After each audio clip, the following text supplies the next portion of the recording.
Hi everyone, welcome to my channel. இன்றைக்கு நாங்கள் வீடியோவில் ரீசெண்ட் டைமில் ட்ரெண்டிங்காக இருக்கிற ப்ரௌனி ரெசிபி தான் பார்க்க போகிறோம். எப்படி செய்கிறேன்னு சொல்லி பார்க்குறதுக்கு வாங்க வீடியோக்குள்ளே போவோம். ப்ரௌனி செய்கிறதுக்கு எங்களுக்கு டார்க் சாக்லேட் தேவை. நான் 150 கிராம் அளவுக்கு டார்க் சாக்லேட் எடுத்திருக்கிறேன். டார்க் சாக்லேட்டில் செஞ்சிங்கன்னா மட்டும்தான் ப்ரௌனியோட சரியான டேஸ்ட் கிடைக்கும். இதை ஒரு பவுலில் சேர்த்துக்கோங்க. இதோடவே 100 கிராம் அளவுக்கு பட்டர் சேர்த்துக்கோங்க. பட்டர் சாக்லேட் ரெண்டுமே ரூம் டெம்பரேச்சரில் தான் இருக்க வேணும். இப்போ இதை நாங்கள் மெல்ட் பண்ணிக்கொருவோம். அதுக்கு ஒரு பிளேட்டில் கொதிக்கிற சூடான தண்ணி ஊற்றிக்கோங்க. ஊற்றிட்டு இந்த சாக்லேட்டும் பட்டரும் இருக்கிற பவுலில் இதில் இறக்கி வச்சுக்கோங்க. அப்போ இது மெல்ட் ஆகிரும். அப்படி இல்லாட்டி நீங்கள் டபுள் பாயிலிங் மெத்தடில் கூட மெல்ட் பண்ணி எடுத்துக்கோங்க. அடுத்து எங்களுக்கு 2 முட்டை தேவை. 2 முட்டையும் உடைச்சி இது மாதிரி பவுலுக்கு சேர்த்து நல்லா பீட் பண்ணிக்கோங்க. முட்டையும் ரூம் டெம்பரேச்சரில் தான் இருக்க வேணும். ஒரு நேரம் நீங்கள் ஃப்ரிட்ஜில் வச்சுருந்தீங்கன்னு சொன்னாலும் ப்ரௌனி செய்கிறதுக்கு 1 ஹவருக்கு முதல்ல முட்டையை வெளியே எடுத்து வச்சுக்கோங்க. அடுத்து சீனி சேர்த்துக்கொருவோம். நான் 150 கிராம் அளவுக்கு வெள்ளை சீனி எடுத்திருக்கிறேன். இதுவே நீங்கள் அரைவாசி ப்ரௌன் சுகரும் அரைவாசி ஒயிட் சுகரும் சேர்த்துக்கிறவும் மேலும். இப்போ இதை ஒரு பிளெண்டர் ஜாரில் மாற்றிட்டு நல்லா ஃபைன் பவுடரை அரைச்சி எடுத்துக்கோங்க. இப்போ அரைச்ச சீனியையும் இந்த முட்டையோடு சேர்த்து நல்லா பீட் பண்ணிக்கோங்க. முட்டையில் இந்த சீனி நல்லா கரைய வேணும். கொஞ்சம் கூட அந்த கிறிஸ்டல் மாதிரி இருக்கக்கூடாது. இப்போ இதில் 2 டீஸ்பூன் அளவுக்கு வெனிலா எசன்ஸ் சேர்த்துக்கோங்க. வெனிலாவையும் சேர்த்துட்டு நல்லா பீட் பண்ணிக்கோங்க. இந்த மாதிரி அளவில் நல்லாவே பீட் பண்ணி எடுத்துக்கோங்க. அடுத்து நாங்கள் மாவு பொருட்களை சேர்த்துக்கொருவோம்.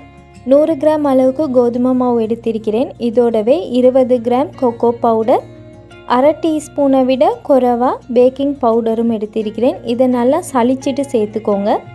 ஏன்னு சொன்னால் கொக்கோ பவுடரில் சின்ன சின்ன கட்டி மாதிரி இருக்கும். சளிச்சிட்டு சேர்த்திங்கன்னு சொன்னால் ஸ்மூத்தான பேட்டர் எங்களுக்கு செஞ்சு குறையிலும். எல்லாத்தையும் சளிச்சதுக்கு பிறகு இது மாதிரி நல்லா மிக்ஸ் பண்ணிக்கோங்க.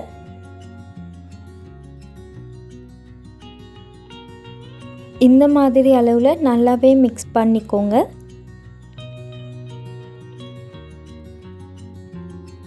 இது நாங்கள் மெல்ட் பண்ண வச்சுருந்த டார்க் சாக்லேட் அண்ட் பட்டர், இதையும் நல்லாவே மிக்ஸ் பண்ணி எடுத்துக்கோங்க, எந்தவித கட்டியும் இல்லாத மாதிரி.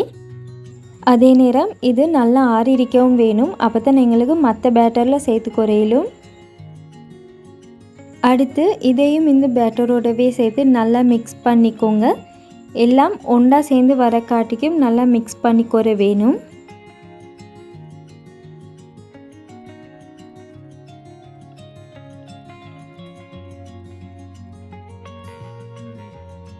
அடுத்து பேக்கிங் ட்ரேயை ரெடி பண்ணி கொற வேணும். நான் 8க்கு 8 இன்ச் அளவில் பேக்கிங் ட்ரே எடுத்து அதில் இது மாதிரி பட்டர் பேப்பர் போட்டு வச்சிருக்கிறேன்.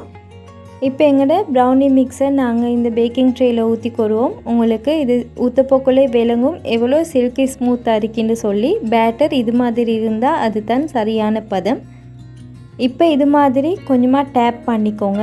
அடுத்து ஒரு டூத்பிக் இது மாதிரி ஏதாவது ஒன்று எடுத்து இந்த வீடியோவில் காட்டுற மாதிரி செஞ்சுக்கோங்க. அப்போ தான் அதில் இருக்கிற ஏர் பபிள்ஸ் எல்லாம் ரிலீஸ் ஆகி உங்களுக்கு ப்ரௌனி நல்லா பேக் ஆகி வரும். மேலால் நான் கொஞ்சமாக சொக்கோ சிப்ஸ் சேர்த்துக்கொண்டேன். இதுக்கு பதிலாக நீங்கள் நட்ஸ் எதுவும் சேர்த்துக்கிறோம் மேலும். இப்போ நாங்கள் இதை பேக் பண்ணிக்கொருவோம். அவனை பேக்கிங் மூட் ஆன் பண்ணிவிட்டு 180 டிகிரி செல்சியஸில் 20லேருந்து 25 நிமிஷம் வரைக்கும் பேக் பண்ணிக்கோங்க. ஒவ்வொரு அவனுக்கும் டெம்பரேச்சர் கொஞ்சம் வித்தியாசமாகவும், அதனால் 25 நிமிஷம் வரைக்கும் பேக் பண்ணிவிட்டு பாருங்கள். பேக் ஆகாத மாதிரி இருந்தால் இன்னும் 2-3 நிமிஷம் வரைக்கும் உங்களோட அவனுக்கு ஏற்ற மாதிரி நீங்கள் பேக் பண்ணி எடுத்துக்கோங்க. எனக்கு சரியாக 25 நிமிஷம் தேவைப்பட்டுச்சு. இப்போ எங்களோட ப்ரௌனி பேக் ஆகிருக்குது. ப்ரௌனி நல்லா ஆறினதுக்கு பிறகு தான் டின்லேருந்து வெளியே எடுக்க வேணும். இப்போ பாருங்கள், டேஸ்டான ப்ரௌனி ரெடி. இதே மாதிரி அளவுகளில் நீங்களும் செஞ்சு பாருங்கள். உங்களுக்கும் பர்ஃபெக்டான ப்ரௌனி செஞ்சு குறையிலும். நீங்களும் கட்டாயம் செஞ்சு பாருங்கள். இந்த வீடியோஸ் உங்களுக்கு பிடிச்சிருந்தா சப்ஸ்கிரைப் பண்ணி சப்போர்ட் பண்ணுங்கள். இன்னொரு ரெசிபி ஒன்றோட உங்களை சந்திக்கிறேன். அது வரைக்கும் bye, take care and thanks for வாட்சிங்.